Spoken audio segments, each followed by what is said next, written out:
Welcome back to 5 Acres Honey Farm. I'm Tara Lynn, and if you are new here, I generally share videos about bees and gardening and different ecological living practices.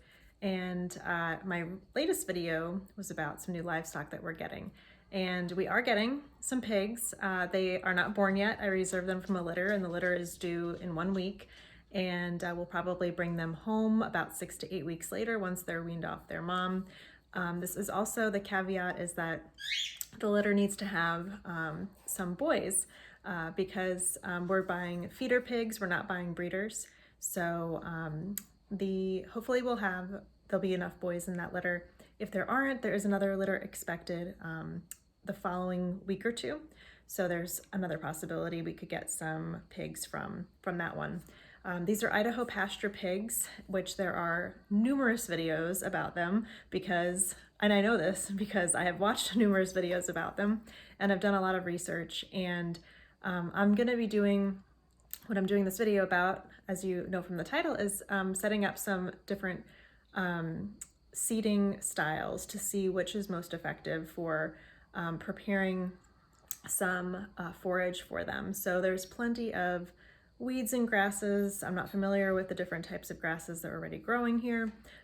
We only mow twice a year, so we might need to mow more often because as part of the research that I learned is that the Idaho pasture pigs can't lift their heads up very tall, very high, so they need to have the grass available to them at their height. So we'll just kind of play it by ear to see how they do. But I have researched different seed mixes, so I just picked up some seed this morning at our local feed store, and I just blended a sample mixture together. And so I'm going to be preparing planting sites, and I'm doing 3 different styles of seeding. The first one is going to be just tossing the seeds down, which is my preferred style, and I have a separate video about seeding crimson clover that way. And then I have the other method I'm going to do is I'm going to do the same thing and throw the seed down, but then I'm going to mow the grass and the weeds right on top of it to serve as a mulch and a little bit of a protector. The puppy's playing with his toy. And then the third way that I'm going to do it is till. And with that tilling process, I'm going to just turn over the first, few inches of topsoil and toss down the seeds. I will probably put some straw over it just to protect it from birds and just to help control some evaporation from watering it so that it stays a little moist. So the reason that I'm saying mow is that I'm not going to get the mower out just to do this small test area. So I'm just going to use a hori and cut the grass in that space.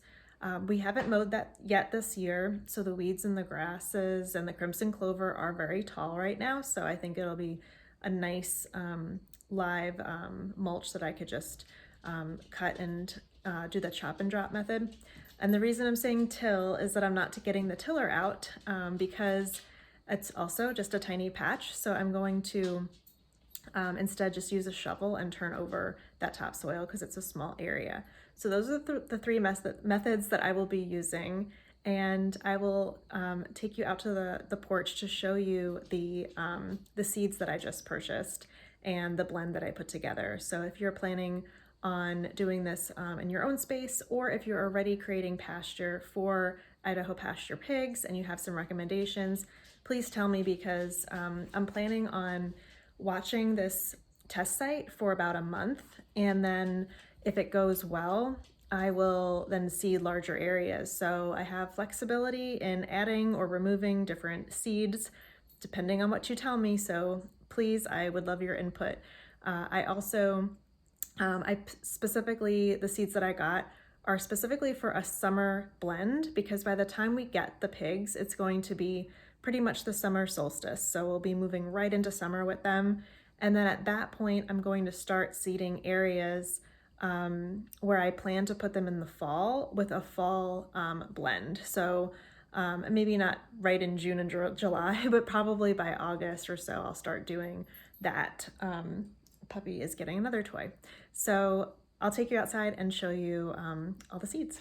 Sorghum Sudan, and I got 1 pound of each. A Japanese millet, iron and clay cowpeas. I can't pronounce this. It's Paradovic sunflower, and then I got a red clover to mix in.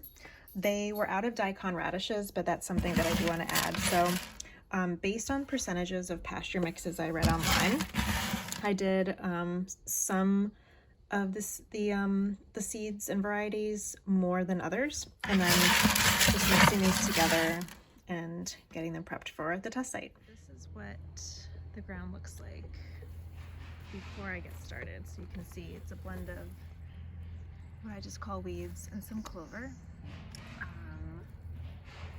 That's about it. And some of the crimson clovers out there. The seed that I put down in the fall didn't really come out the way that I had hoped, so I'm just going to be dividing this section here into 3 test sites. The space that I'm setting up is actually the first space where the pigs are going to be. So we want to have them closer to the house when they're smaller, just for predator protection. And I'm just going to be doing those 3 test sites right here. I've got the hose, the shovel, the seed, and just get started.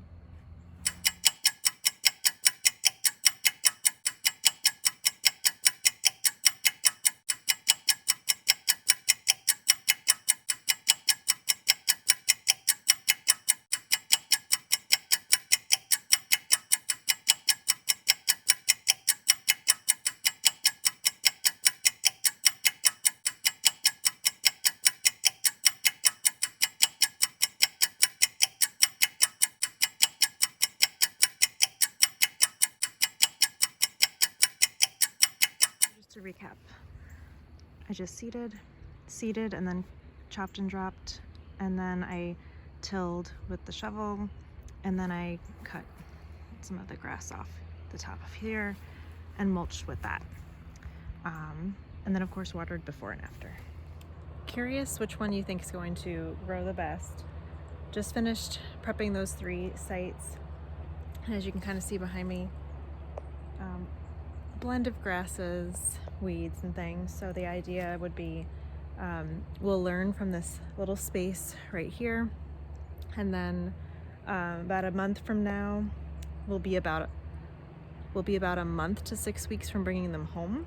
So actually it'll probably be just about a month. So about a month from now we'll know which one of these methods work the best, and then we can apply that to maybe this space. I feel like there's plenty of grasses in here, but probably like the next spaces. So the idea will be to start them here, and then I'll be fencing off a little paddock for them, and then they're going to rotate in kind of like a wagon wheel fashion. Oh, sorry, got this all the way over here with the light. In like a wagon wheel fashion around the house, and then I'm anticipating by the time they make it through all that space that they will be large enough where we can then rotate them up to the other pasture back up in the woods, which I have a separate video about when I was considering setting that up for goats. So I'll link to that video too, so you can have a different look at it in another season. So then they'll rotate through there, and I'm hoping that will give them enough time so that then that should bring them till fall, and the oak will be dropping their acorns, and the hickory will be dropping the hickory nuts, and they'll have some more stuff to nibble on back there.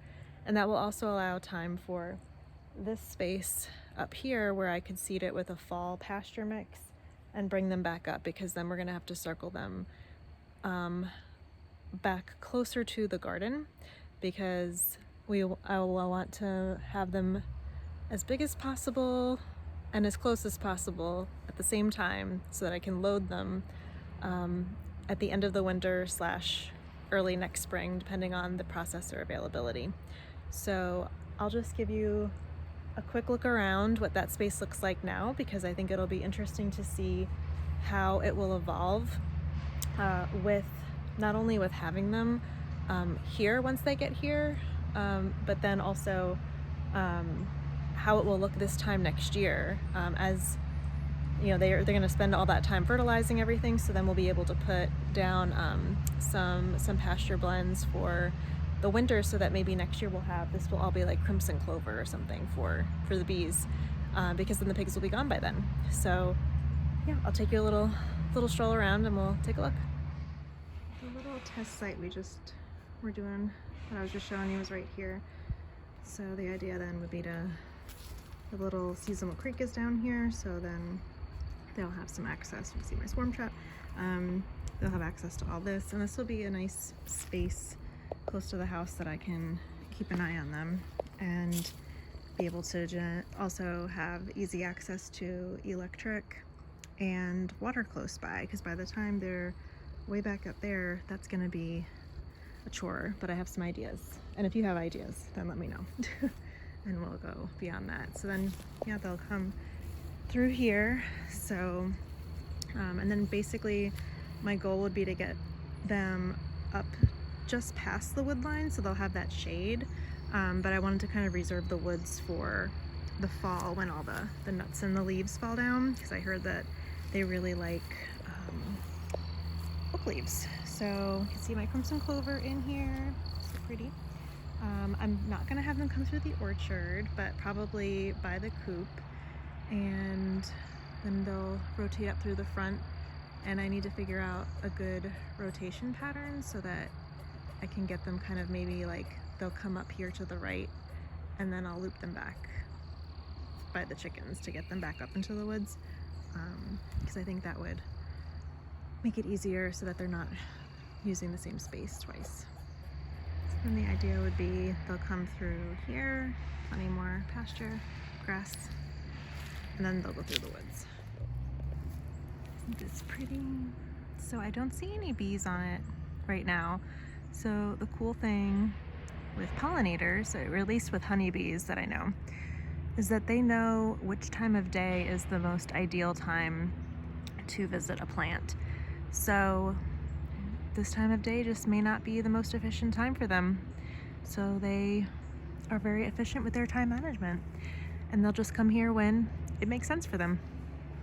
Just a quick thank you for watching. I realized I didn't film an outro, so I will keep giving you updates on that little planting experiment. Plus, I'll be sharing some more videos about why we chose the Idaho Pasture Pig breed, and hopefully if that litter goes well in the next week, then I can start sharing some footage of the baby piglets. And of course, we'll have almost a year's worth of really interesting learning experiences with these pigs to share as well. I am going in the hives tomorrow, so I am planning on filming a hive update. So hopefully I won't have any technical difficulties like I did the last time I went in the hive with my bee gloves and trying to record.